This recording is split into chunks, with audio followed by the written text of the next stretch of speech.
Oke, salam saudara terkasih. Perkenalkan saya Budi Santosa. Kalau ada orang bertanya pada saya, apakah percaya dengan adanya virus corona atau COVID-19, maka saya akan jawab 100% saya percaya itu ada, ya. Kenapa ini perlu saya sampaikan buat saudara semua? Karena saya masih banyak melihat, mendengar, baik di televisi, di berita-berita, media-media yang lain, masih banyak orang yang tidak percaya, bahkan berpikir atau berasumsi atau mereka beropini bahwa virus corona dan pandeminya ini adalah sebuah konspirasi dari orang-orang yang tentunya punya kepentingan di sana, dari golongan-golongan tertentu, instansi-instansi tertentu. Tetapi yang saya mau ajak berpikir sama saudara tentunya secara logis. Kalau ini sebuah konspirasi, kok bisa orang seluruh dunia diajak berkonspirasi seperti ini, ya? Melakukan, kalau ini dikatakan sebagai intrik. Nah, cerita saya diawali dari tanggal 3 Maret, di mana kami mengadakan sebuah acara kerohanian di daerah Jawa Barat. Tanggal 3 Maret. Di mana tanggal 2 Maret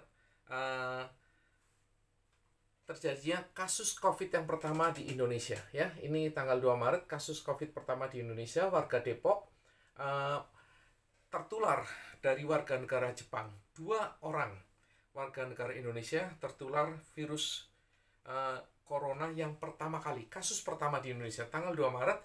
Dan tanggal 3-nya kami mengadakan acara kerohanian di Lembang. Diikuti sekitar 100 lebih pendeta. Nah, dan ada peserta-peserta yang lain, anak-anak muda, sekitar 200 atau 200 lebih. Tapi yang saya mau ceritakan begini. Dan sepulang dari sana, acara tanggal 3, kemudian melanjutkan acara di Bandung tanggal 8, tanggal 7 kami kembali ke Jogja, dan saya sudah mulai batuk-batuk, ya. Saya sudah mulai batuk.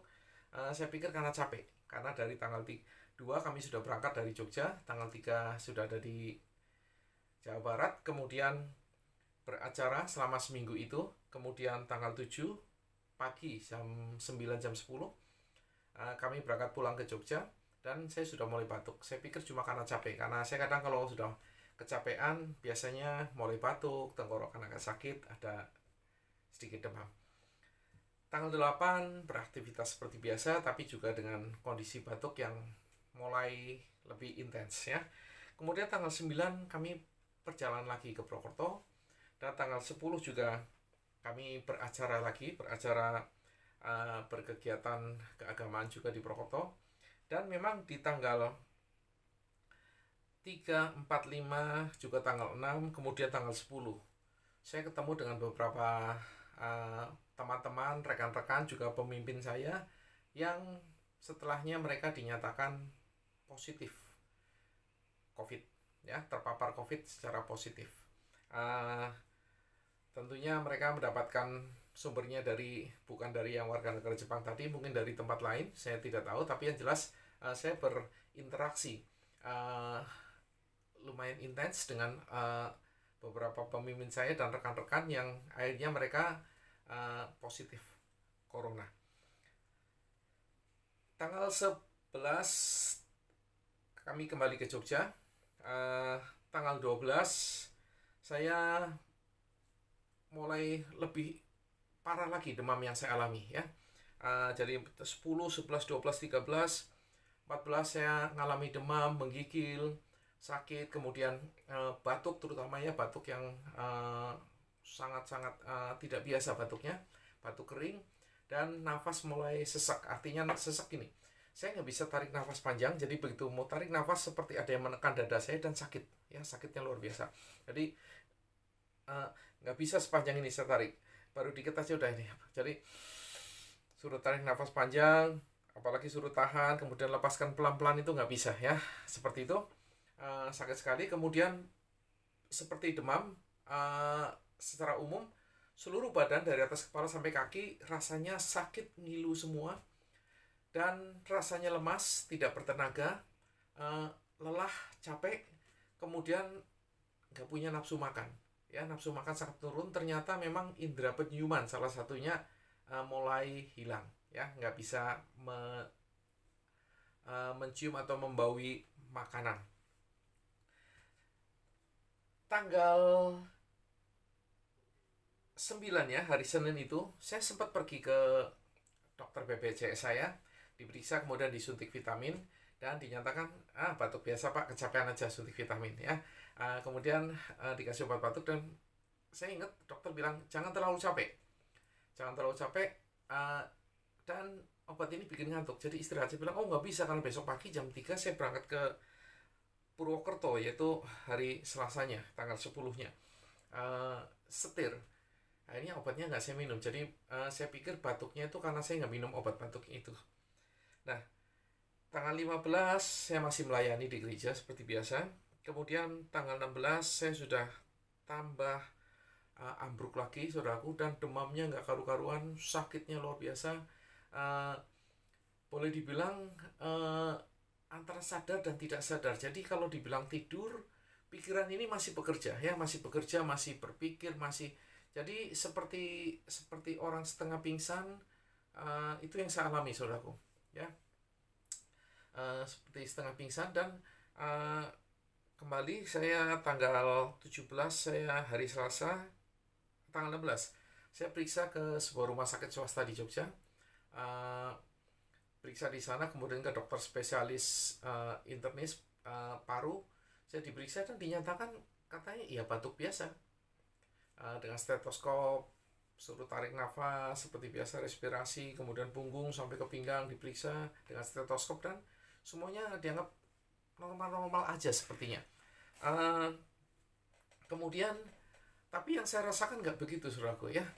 Saya periksa juga ke puskesmas tanggal 18-nya kalau nggak salah, jarak 2 hari, karena obat yang saya minum tidak meredakan sakit yang ada, tidak meredakan gejala-gejala yang ada.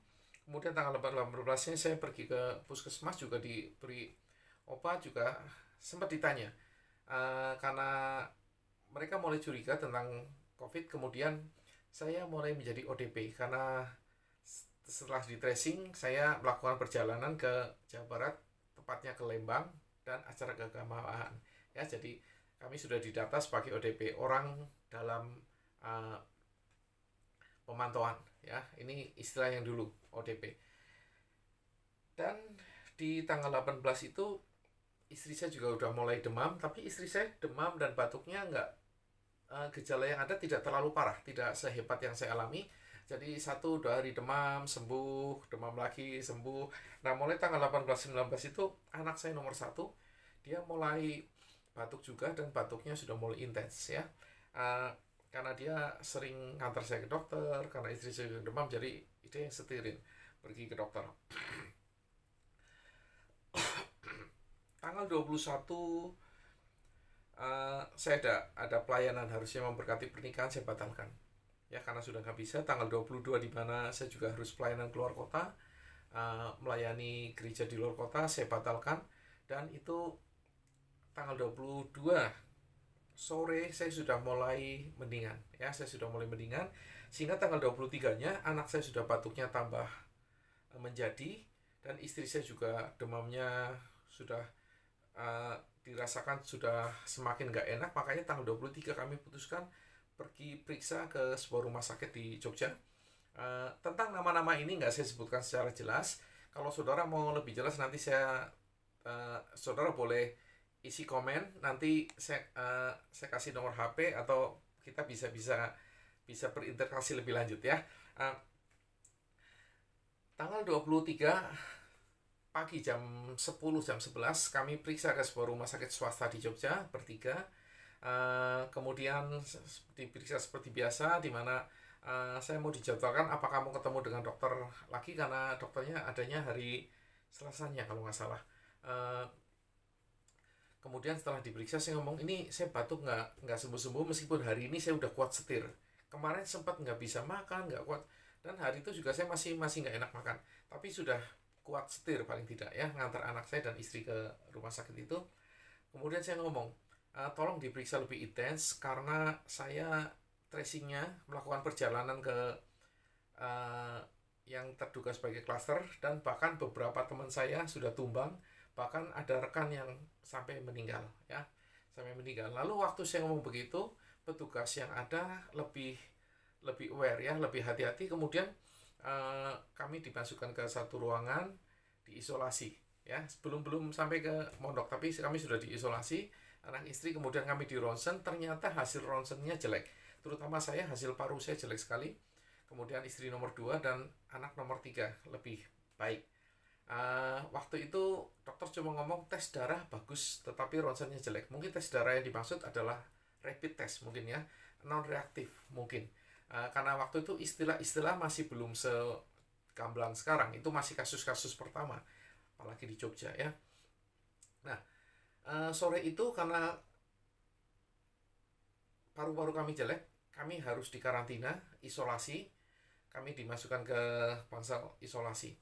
Kemudian langsung diinfus, kemudian dikasih obat, kloroquine dan sebagainya. Dan yang saya rasakan sejak kami dikasih obat-obat itu, mungkin obat yang ada komposisinya mungkin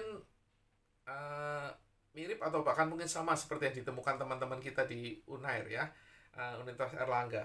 Jadi sejak kita mengkonsumsi obat sore itu, kemudian selama 24 jam kami dipantau saturasi oksigen, kemudian tensi, kemudian suhu badan, dan ada pemeriksaan yang lain, hasilnya baik.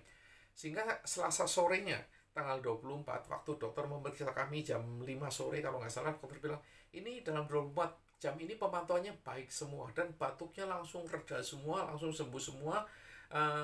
Kami langsung secara fisik atau dari luar kami kelihatan sudah sehat. Meskipun rasa lelahnya masih ada ya, saudaraku, rasa lelah masih ada, capek masih ada, tetapi tarikan nafas dan sebagainya semua sudah enak. Hari berikutnya, hari Rabu pagi, kami dites swab. Kami juga dites swab. Kemudian kami siang, dokter menemui kami dan disampaikan bahwa sorenya kami boleh pulang karena dari hasil pemantauan kami baik. Ya puji Tuhan, kalau saya boleh katakan itu mujizat buat saya. Kalau kami diperbolehkan pulang dengan sebuah pesan, kalau nanti hasil tes swabnya positif, kami akan dijemput. Ya, kami akan dijemput. Di hari Selasa itu, anak saya yang nomor 2 kerja di luar kota sebetulnya, tapi karena hari Minggu ketemu kami, dia dites juga di rapid di Solo dan hasilnya non reaktif, puji Tuhan, non reaktif. Dan anak saya nomor 3 tidak ada gejala apa-apa, cewek, puji Tuhan, semuanya normal, semuanya baik. Tetapi di antara jemaat saya ada satu keluarga, suami, istri, anak umur 1,5 tahun, kemudian anak yang nomor 1 17 atau 20 tahun positif dan dirawat dan harus diisolasi. Kemudian adalah salah satu pengerja kami, masih muda, juga sempat mengalami gejala-gejala yang sama seperti saya. Tetapi waktu kami dinyatakan tidak positif, diperbolehkan pulang, ini tidak diperiksa lebih lanjut ya oleh puskesmas.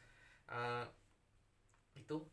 Jadi kalau kami dinyatakan kemudian beberapa hari kemudian, sekitar 1 minggu atau 10 hari mungkin dari tes swab itu, hasilnya keluar dan dinyatakan negatif. Ya, dinyatakan negatif. Kalau pemeriksaan tanggal 23, terus kami terpapar katakanlah antara tanggal 3 sampai tanggal 7.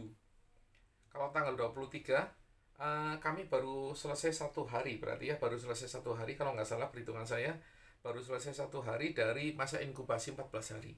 Tetapi kalau saya ketemu yang di tanggal 10, di mana saya ketemu dengan beberapa rekan-rekan yang juga mereka positif, akhirnya dinyatakan positif corona, maka tanggal 23 ini, waktu kami dites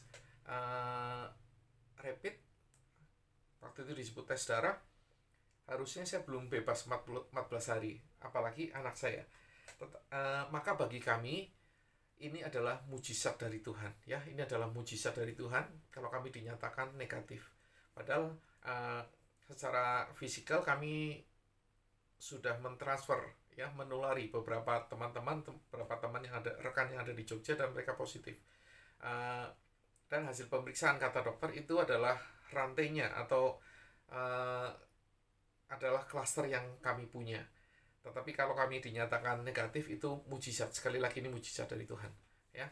Dan saya boleh saksikan sama saudara, di tanggal-tanggal 10 sampai tanggal 20-an ya, tanggal 10 sampai tanggal 20 itu dimana saya ngerasain demam yang sangat-sangat. Dan kalau saya boleh sampaikan, itu saya ada di satu titik di mana saya merasakan kematian itu hanya tinggal 1-2 langkah mungkin ya.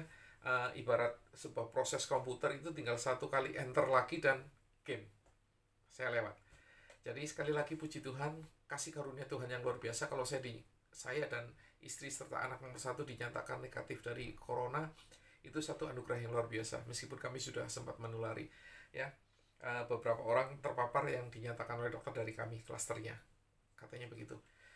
Jadi dari cerita saya sepanjang 15 menit ini, cuma satu saya mau sampaikan sama saudara. Ayo kita semua menjaga diri kita untuk tidak tertular, apalagi menulari. Jadi pergi keluar, usahakan selalu pakai masker. Ya, ini saya sedang sendirian di rumah, nggak ada orang, jadi nggak perlu pakai masker ya. Tapi di rumah kami selalu sedia hand sanitizer. Ya, hand sanitizer kami banyak sekali di rumah. Jadi setiap kali kami terima barang-barang dari luar, pasti kami semprot, paket dan sebagainya kami semprot. Ada tamu, begitu mereka pulang juga kursi semua kami semprot lagi. Karena kami ngerasain nggak enak banget. Ya, kalau orang nggak percaya dengan corona silakan. Tetapi kami sudah mengalami, bahkan beberapa rekan kami, bahkan pemimpin dari organisasi kami, beliau berpulang ke rumah Tuhan. Ya, ada beberapa berpulang ke rumah Tuhan, para pemimpin-pemimpin kami. Jadi jangan sampai saudara tidak percaya tentang virus corona. Virus corona itu ada. Mari kita semua sama-sama menjaga diri kita tidak menulari dan ditulari supaya pandemi ini segera berakhir. Kalau pandemi ini segera berakhir, maka ekonomi segera pulih, pekerjaan pulih, sekolah pulih, ibadah pulih, semuanya pulih lagi seperti sedia kala. Caranya cuma satu, yaitu supaya tidak tertular dan menulari, yaitu dengan cara apa? Rajin cuci tangan, selalu social distancing, jaga jarak ya, jaga jarak sosial, jaga jarak individu, rajin cuci tangan, pakai masker selalu, dan hindari kerumunan-kerumunan, apalagi di dalam satu ruangan yang sempit dan ber-AC. Kira-kira kalau itu semua dijaga, saya percaya penularan tidak ada, seperti kata Pak Jokowi. Ya, kalau semua disiplin menerapkan ini, maka penularan tidak ada dan virus berhenti, selesai. Tapi dengan catatan semua orang melakukan hal yang sama, maka tidak akan ada penularan dan virus berhenti. Karena dia hanya bertahan sejauh ini 14 hari, selesai 14 hari berarti selesai juga virusnya. Jadi kalau kita sebetulnya bisa tahan untuk tidak terjadi penularan dalam waktu 1 bulan ke depan, sebetulnya maka pandemi ini selesai dari muka bumi ini.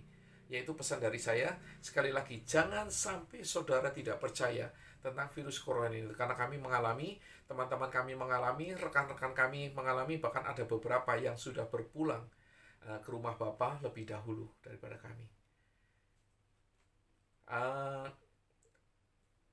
Tidak lupa tentunya turut berduka cita, dan kiranya keluarga yang ditinggalkan senantiasa mendapatkan penghiburan dan kekuatan dari Roh Kudus.